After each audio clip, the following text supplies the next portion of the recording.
আমরা ডিফল্টারদেরকে যেন নমিনেশন না পায় তার জন্য আমরা চেষ্টা করব, অত্যন্ত সচেতনভাবে চেষ্টা করব এবং আমরা রাজনৈতিক সংস্কারের উপরে গুরুত্বটা বেশি দিতে চাই। কারণ আমরা একটা উদারপন্থী গণতান্ত্রিক রাজনৈতিক দল, আমরা ওই গণতান্ত্রিক দৃষ্টিতে এই চিন্তাটা করি।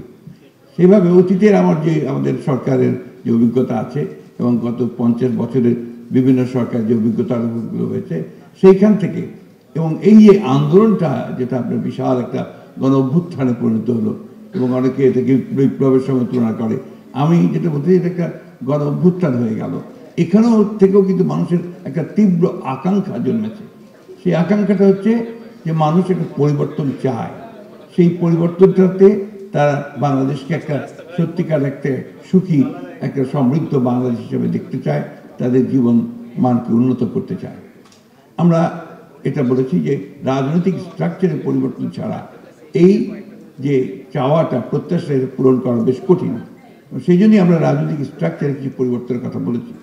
আমরা প্রধানমন্ত্রী এবং রাষ্ট্রপতির ক্ষমতার ভারসাম্যের কথা বলেছি। আমরা প্রধানমন্ত্রী দুবারের বেশি হতে পারবেন না সে কথা আমরা বলেছি। আমরা রাজনৈতিক দলগুলোর মধ্যে গণতান্ত্রিক চর্চা অনেক বেশি করে বৃদ্ধি করার কথা বলেছি। আমরা এই বিষয়গুলোতে আসতে চাই। আমরা পার্লামেন্টে আমরা দুটো কক্ষ করতে চাই। একটি আপনার যেটা আছে আমাদের এখন এক কক্ষের, আমরা দুটো কক্ষ করতে চাই। দ্বিতীয় কক্ষে যেটা আপনার আপার চেম্বার আমরা বলি, সেই কক্ষে আমাদের যেটা ইচ্ছা এটা আমরা এখন চূড়ান্ত করিনি। আপনাদের সঙ্গে আলাপ আলোচনার প্রেক্ষিতে আমরা সেটা করবো, জনগণের সঙ্গে আলোচনার প্রেক্ষিতে সেটাতে আমরা যাবো যে আমরা All Time Roma. Taste it, love it.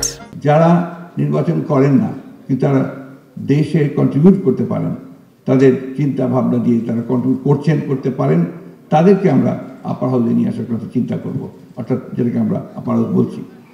এটা আমাদের চিন্তার মধ্যে খুব বড় করেই আছে। আমরা বৈষম্য দূর করার জন্য আমরা কাজ করব, চেষ্টা করব। এটা হচ্ছে চেষ্টাটা এই জন্য বলছি যে জঞ্জাল তৈরি হয়েছে এই 15 বছরে, এই জঞ্জাল আমরা একদিনে এককভাবে কেউ এটাকে দূর করতে পারবো না।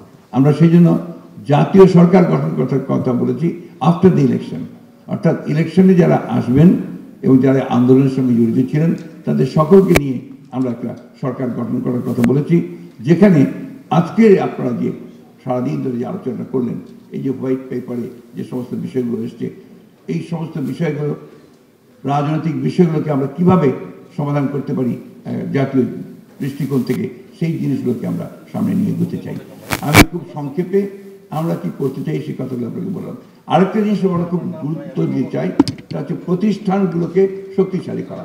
আমাদের সবচেয়ে বড় দুর্বলতা হচ্ছে যে আমাদের বিভিন্ন প্রতিষ্ঠানগুলো, যা গণতন্ত্রের জন্য সবচেয়ে বেশি দরকার, রাষ্ট্রের জন্য দরকার, অর্থনীতির দরকার, সেই প্রতিষ্ঠানগুলোকে গত 15 বছরে একেবারে ভেঙে ফেলা হয়েছে।